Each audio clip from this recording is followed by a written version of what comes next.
अहिल्यानगरच्या पाथर्डीत ढगफुटी सदृश पाऊस झालाय। अनेक गावांचा संपर्क तुटलेला आहे। जनावर सुद्धा वाहून गेल्याचं कळतंय। एक्सक्लुसिव्ह दृश्य आपण या सगळ्या हाहाकाराची बघतोय। पाथर्डी तालुक्यात सोमवारी मध्यरात्रीनंतर झालेल्या ढगफुटी सदृश पावसामुळे जनजीवन पूर्णतः विस्कळीत झालंय। सुशील थोरात आपले प्रतिनिधी आपल्या सोबत जोडले गेलेत। सुशील, नेमकं रात्री काय परिस्थिती होती आणि आताची काय परिस्थिती आहे? निश्चितच आपण जर पाहिले तर अहिल्यानगर जिल्ह्याला 13, 14 आणि 15 तारखेला येलो अलर्ट दिलेला होता हवामान खात्याने आणि त्याप्रमाणे जर पाहिलं तर मध्यरात्रीपासून पाथर्डी आणि शेवगाव परिसरामध्ये मोठ्या प्रमाणात पाऊस सुरू आहे।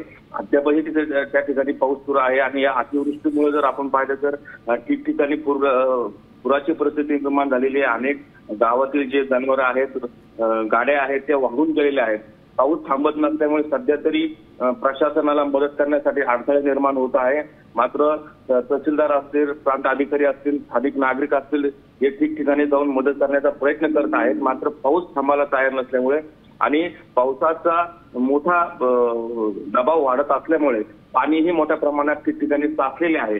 त्यामुळे आता सध्या तरी परिस्थिती अत्यंत वेदनादायक आणि धोकादायक परिस्थिती झालेली आहे आणि प्रशासन यासाठी पूर्णपणे प्रयत्न करत आहेत। नगरमधून अनेक महसूल अधिकारी असतील, पोलीस अधिकारी असतील, कर्मचारी असतील, हे पाथर्डीकडे पाहणी करताय आणि त्यानंतर त्यांची मदत करण्याचा प्रयत्न प्रशासन सध्या करताना दिसतोय।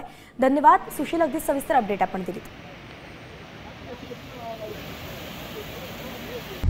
आता isakal.com आहे देशातील नंबर 1 ची मराठी न्यूज वेबसाईट। प्रत्येक अपडेटसाठी isakal.com ला नक्की भेट द्या।